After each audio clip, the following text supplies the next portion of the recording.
Hello everyone, this is Allison, and this is the Module 2 instructor video, and it covers symbols, conventions, and basics of ICD-10. Just a little disclaimer, this is not going to cover all of the symbols or conventions. It's just the things that I think you should know in order to get started with coding this week. And we'll learn more as we go along, and your textbook will have a lot more information and you'll get plenty of opportunities to practice. So these are just the things that you need to understand prior to getting started. So these are the things we'll talk about. Just to clarify, so everyone's on the same page, symbols mean the little pictures, arrows, dots, anything like that you will see in your manual. That's what the symbols are. And conventions are the way we use different parts of the manual, different notes, different guides, things like that. And I think it will become clearer as we go along. At the end, I'll also give you an example of some notes that you might want to put in your manual. Feel free to use them exactly as is. You can pause this video and copy them if you'd like, or just use them as a guide. Or if you don't find them helpful, don't use them at all. Then I will go through the actual ICD-10 and how to use the different indexes, the alpha and then the tabular, in order to identify an appropriate code. And then we will do a couple of quick drills so you can get some practice. And again, feel free to pause the video and practice it and see if you can find the answer, and then resume and see if that's what I did. And again, if that's not something you want to do, you've got plenty of experience coding, then that's fine. You don't have to. No one's going to be checking in to see if you did that. So let's get started. The red dot or stop sign, I think it looks like a dot, but I understand they want it to be a stop sign. This is a symbol that you will see on almost every page. And that symbol is kind of counterintuitive because it actually means you can't stop here. Additional characters are needed. So for this example that I've shown you here, an additional character would be needed to be added at the end of this code. It's going to be a 7-character code. And when you see a subterm with one of these dots or stop signs, generally at the top of the section or right above this main term, there will be a little box that will give you directions as to what character you will add to the end of that code. And it'll be something generally about if this was the first encounter or if it was a follow-up visit, something like that. So that's what you'll usually see when you see a code underneath a main term with a red stop sign next to it. Now, often you'll also see these main terms will have a red stop sign next to them, and the subterms underneath that main term will not have any stop signs. And what that means is you can't use the main term by itself. It needs a more specific code, and then it gives you those more specific codes in the subterms. And we'll see lots of examples of that. So if this is confusing, don't worry. I'll show you plenty of examples, and you'll get lots of experience seeing that stop sign and what it means. But the most important thing to understand is that any code with a stop sign cannot be used as is. The blue dot you will not see too terribly often in the ICD-10. I had a hard time finding any examples, but when you do run into it, I want you to know what it means. It means that this cannot be the first listed diagnosis. So if you read the description, you'll see that it says Streptococcus group A as the cause of diseases classified elsewhere. So this most likely what this is telling us, this strep caused this other disease. So you would not use strep Streptococcus group A as the main diagnosis. You would use whatever disease was caused by this organism. Okay, so that's what that blue dot means. And again, you won't see it very often, but it's important to understand it means that it cannot be the first listed primary diagnosis. Okay, the half moon or crescent moon. I don't know if it's really a moon. That's just what it looks like to me.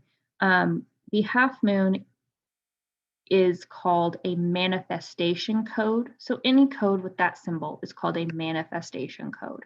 And what that means is the condition described in that code is caused by something else. It is the evidence of this other disease. It is proof of this other disease. It is something that is related to the primary condition. So here it'll say anemia in chronic kidney disease. So this is anemia that has been caused by or is in conjunction with the chronic kidney disease. So this condition cannot be the main diagnosis because what is causing it is this chronic kidney disease. So what you'll do is you'll go and code that first, and then you'll likely come and use this. And you can see here at the bottom, they have examples of what you will likely want to code first. So here it says underlying chronic kidney disease. So you'll want to code that first and then come back and use this code. So that half moon means it cannot be the only diagnosis and it cannot be the first diagnosis because it is a manifestation or evidence of or caused by this other big disease. Okay? All right, the red X. So the red X means that a placeholder is needed. So whatever code it is next to requires generally 7 characters. I've seen 6 characters, but I don't know exactly how that plays out in the 2021 version, but I know for sure many of them require 7 characters.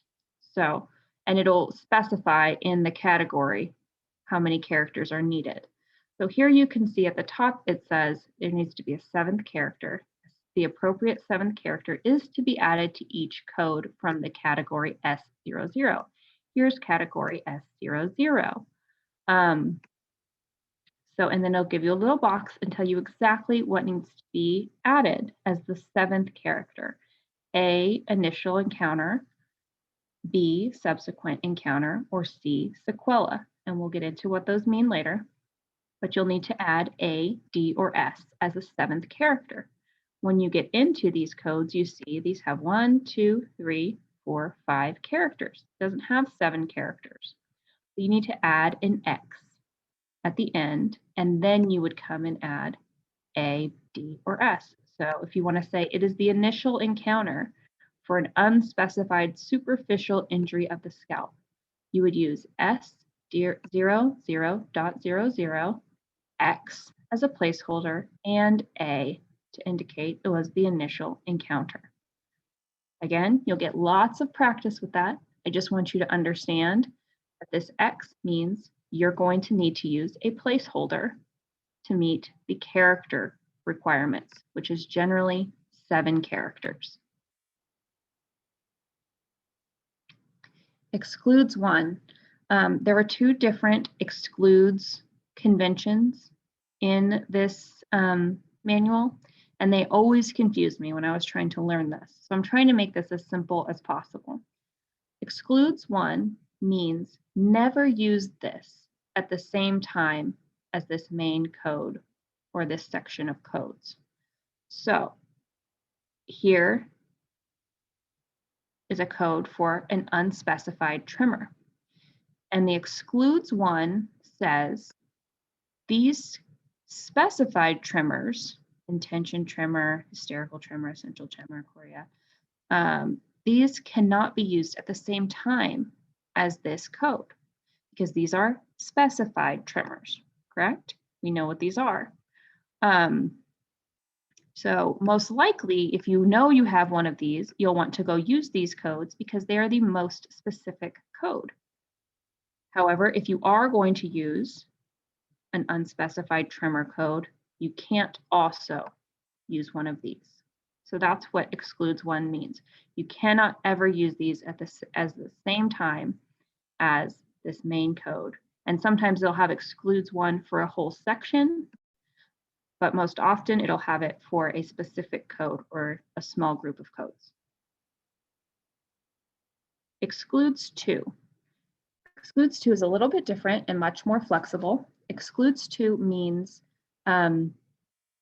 these terms are not included in this main term or this diagnosis, but you can use them both together if the note calls for it. So perhaps you're doing muscle spasm of calf, and also there's cramp and spasm. There's an additional issue.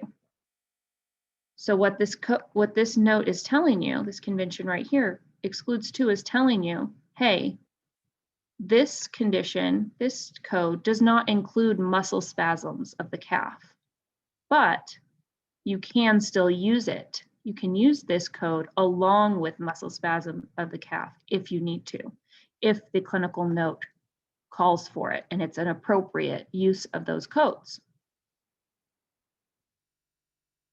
So that is what excludes two means. It means this is not included in the code, but it is okay to use these codes together if you need to.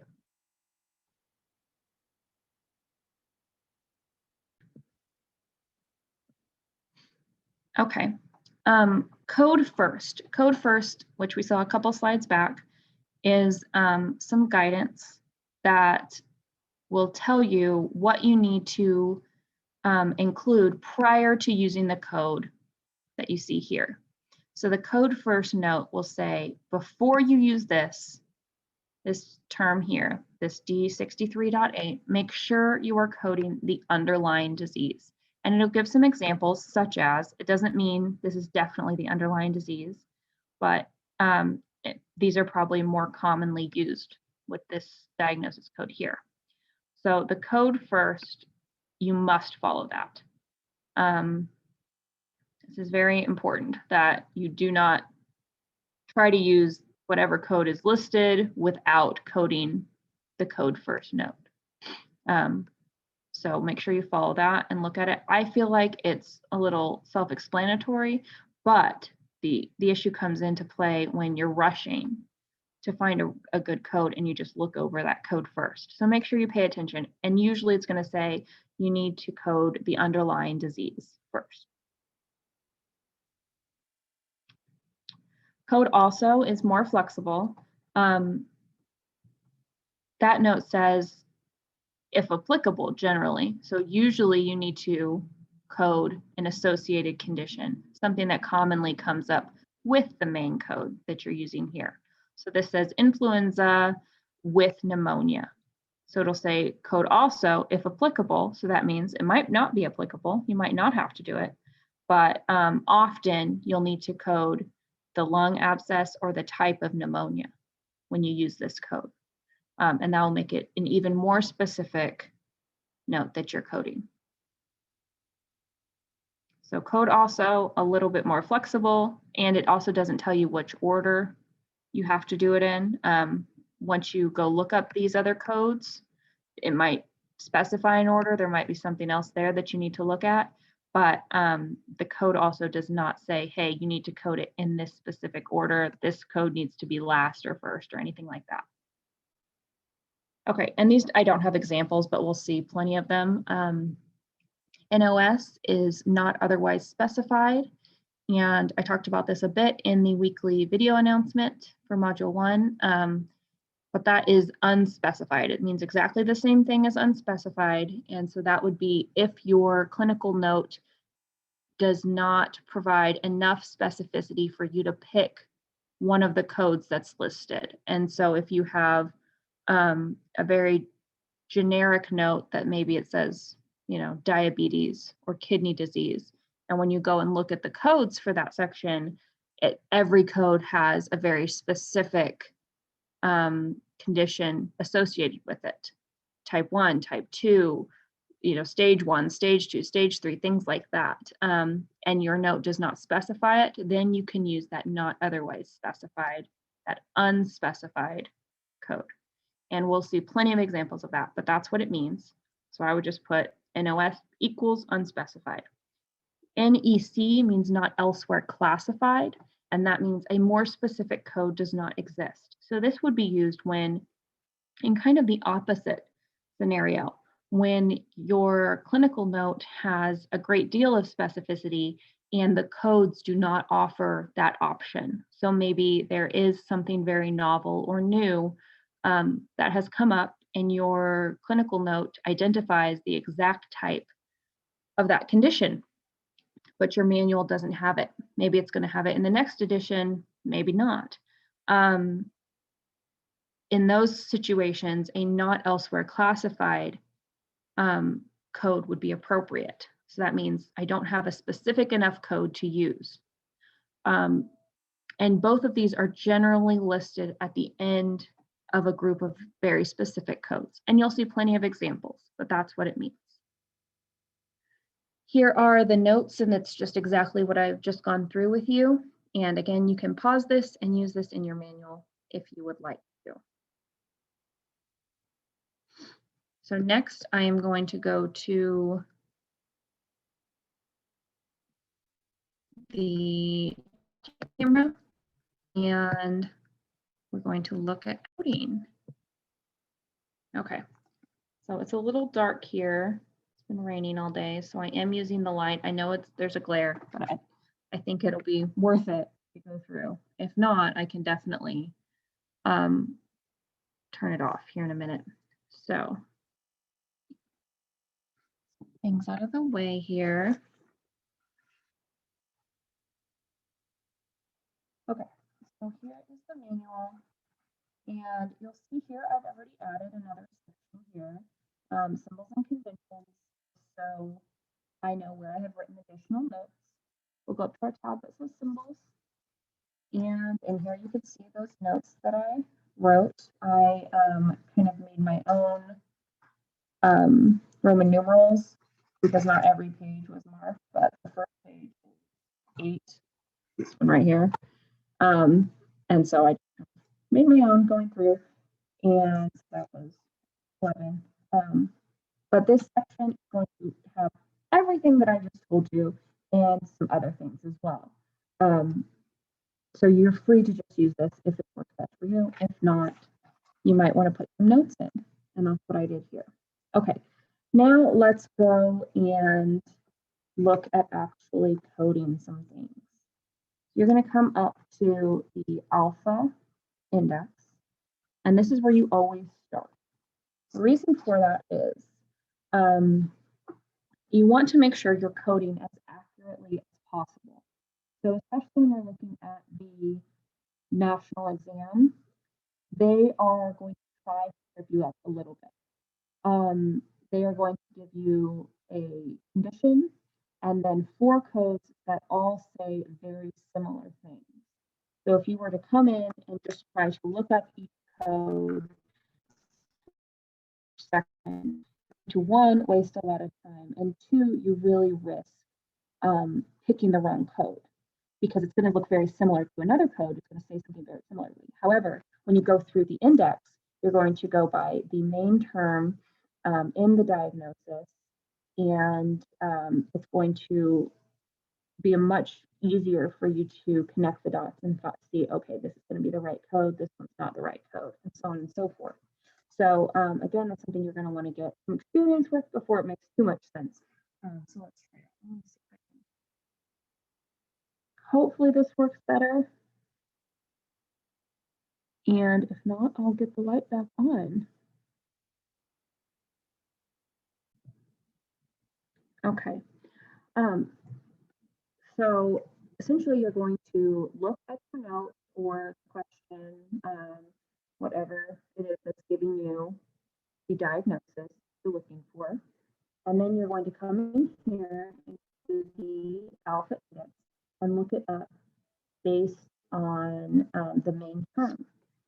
So let's put something easier to find. Okay, down here on page 175, there is cramps right there in the middle. And might be a good time to grab your highlighter and you can highlight things that are useful to you that you use frequently. If you want to that you want to often flip to and have your eye on to. Okay, so it gives a name term and then it gives a code. So that's going to be a very general code, because it's not specified by area, severity, anything like that. If you look under the code, you can see more specific diagnoses based on area or based on cause. Like down here, there's one that says typhus cramps. I'm assuming that's a very specific diagnosis, something called typhus cramps. Or they have legs related. And then it gives you a code to look for. Now, what you might feel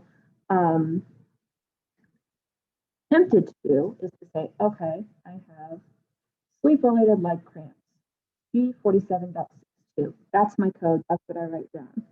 That would be a mistake because you don't know if when you turn to this code, if it's going to have any notes or more specific guidelines over there that you want to check out. Then you're going to flip over to G47.62.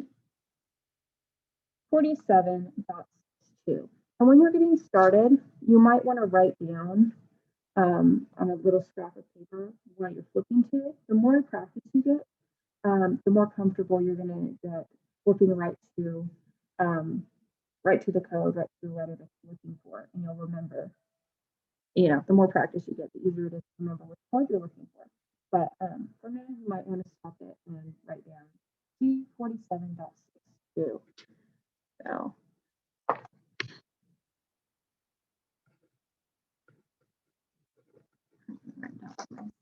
And flip here G47.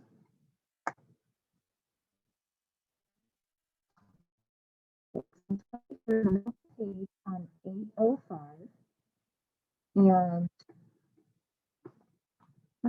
nope, it's worse. Okay. G47.6 says sleep-related movement disorders. That's going to be the main term. And then as you look down here, it's going to say excludes restless leg syndrome. So if your note says you have restless leg syndrome and you somehow ended up here, hey, I can probably just go and use this code if that's the more specific, or if the note deems it's appropriate to use both, then you can use both codes because this is an excludes 2, not an excludes 1. So we are looking at G47.62, sleep-related leg cramps. That's the code that we looked at. That's the one that we're looking for. So I highlight it. As you can see, I am not at all shy about writing, highlighting, marking up this book, and you shouldn't be either. If you want to get different colored highlighters, and each could mean something different, or you can just use them however you want and have a specific thing that you're always highlighting. Or whenever I was prepping for the exam, I highlighted every code that I used. That way I know, hey, I've used this code before. And then if there were any notes that I had about it, I would come and write it in here. Now up here, you'll see there's exclude 1. And this might be something important for me. If I'm going to come and use this main code, I want to make sure I am not overlooking all these codes that I cannot use at the same time. So I might come and highlight all that. And there's plenty of space here for me to come and write a note if I want to.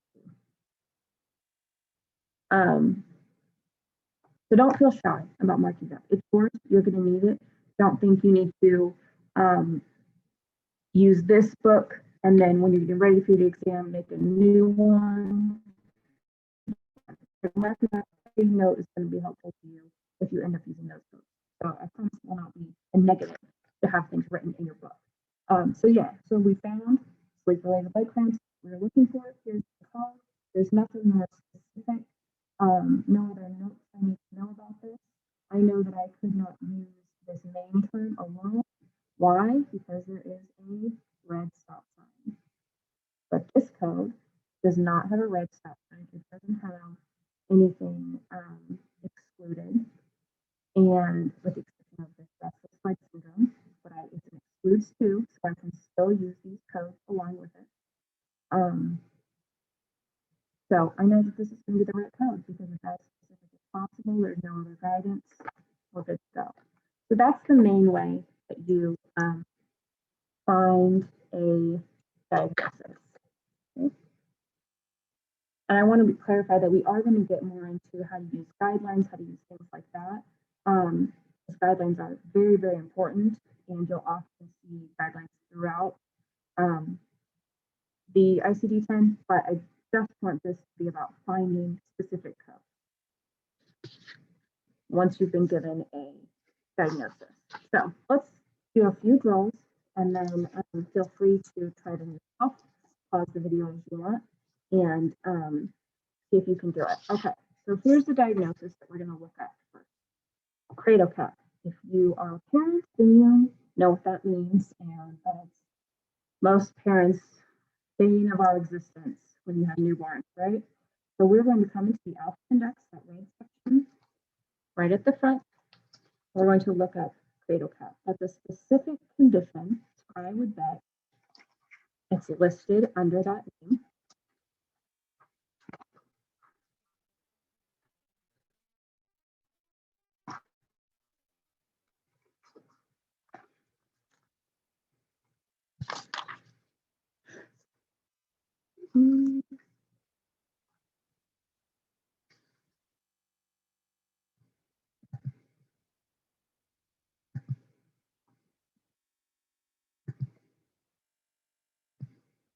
Okay.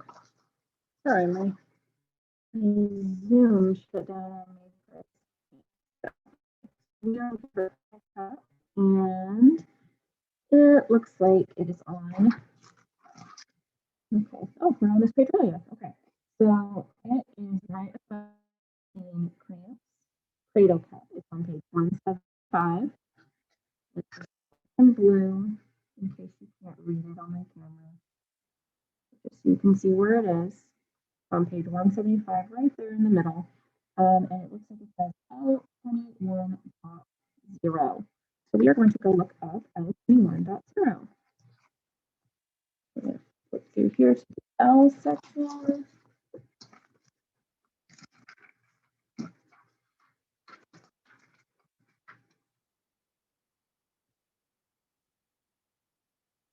Okay, now when you look at L21.0, it is on page 9.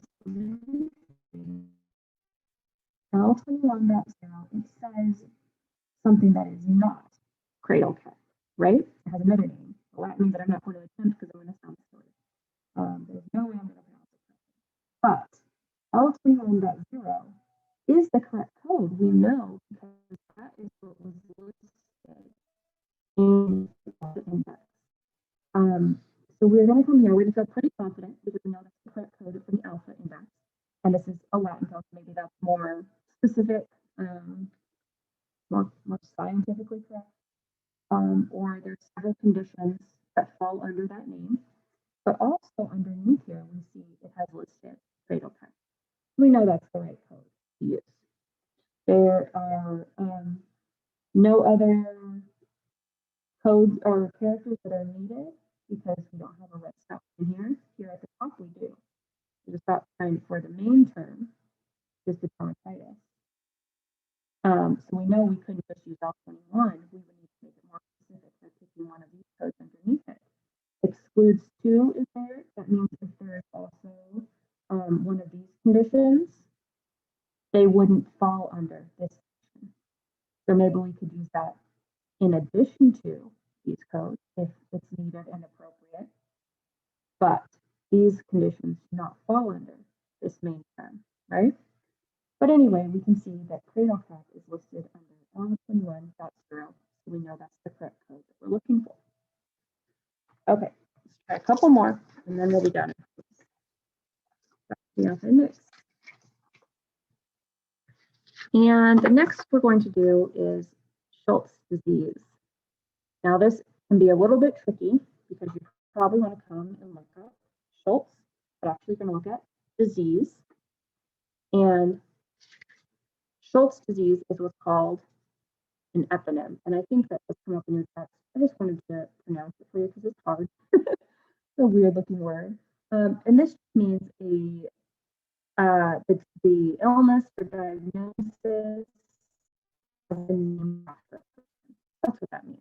So if you hear it, now you know what it means. So we're going to look up Schultz disease. We're going to start with disease. So put 2 D's in here.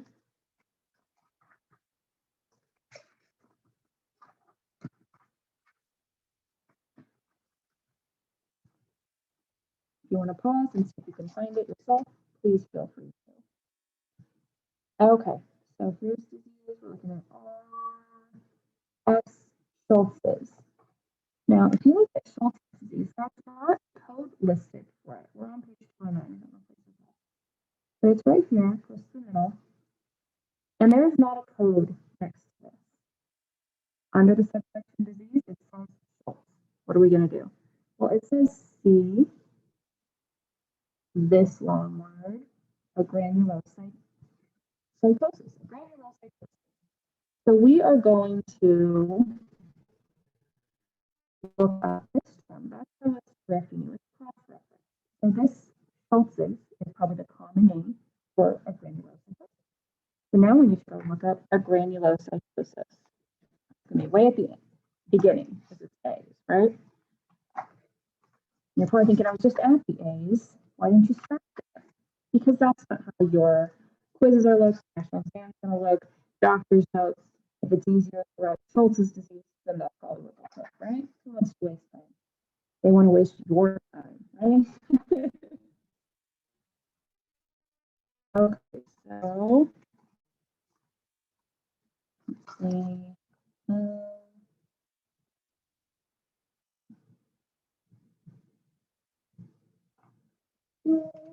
Okay, granulocytosis is on page 103.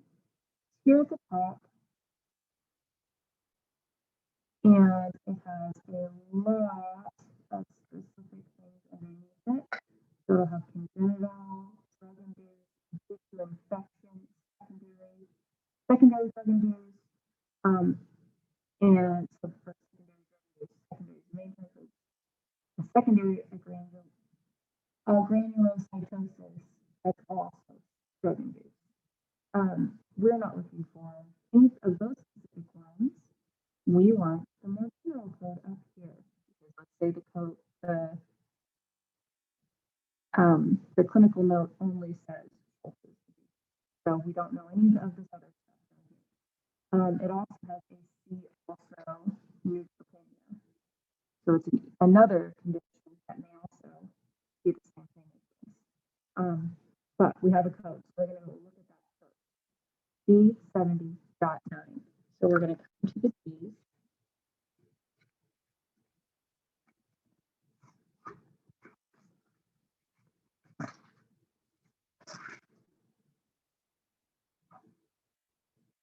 And here we are, D70.9. D70.9 says neutropenia, unspecified. And that might be confusing, but remember, that's what was in the notes in the alpha index. So if we went back there, we would find it. Page 103. It says a granulocytosis, C also neutropenia, D70.9. So we know this is the correct term right here. There's no stop sign, there's no excludes note, nothing like that.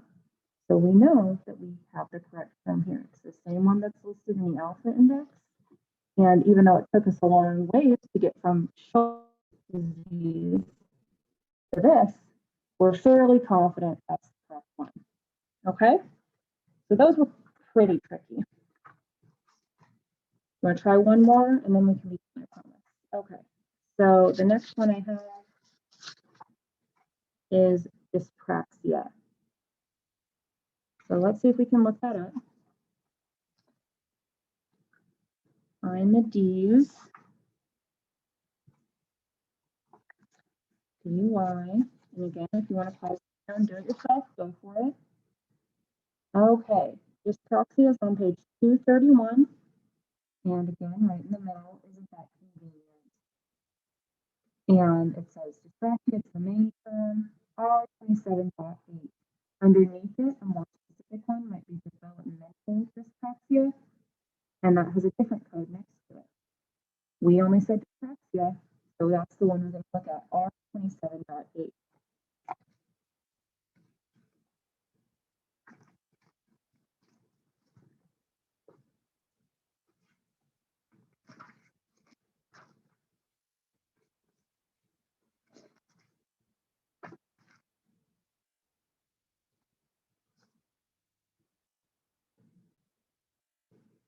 Okay, so here when you find R27.8, it says other lack of coordination. It doesn't say dyspraxia, does it? And it's not written anywhere in here. In fact, it here has some footnotes that sound like dyspraxia, but they're not. So how are we sure that this is the right code to use? Because when we checked the alpha index, it said dyspraxia is on R27.8. It's covered by this code. So that's another example of how one diagnosis code might be used for multiple conditions. And we talked about that a little bit in our Module 1 announcement video. So there might be several things that fit under here, under this more general code of other lack of coordination. So we are going to use this code for dyspraxia because, again, the alpha index directed us to use that code, right? Here, dyspraxia, R27.8.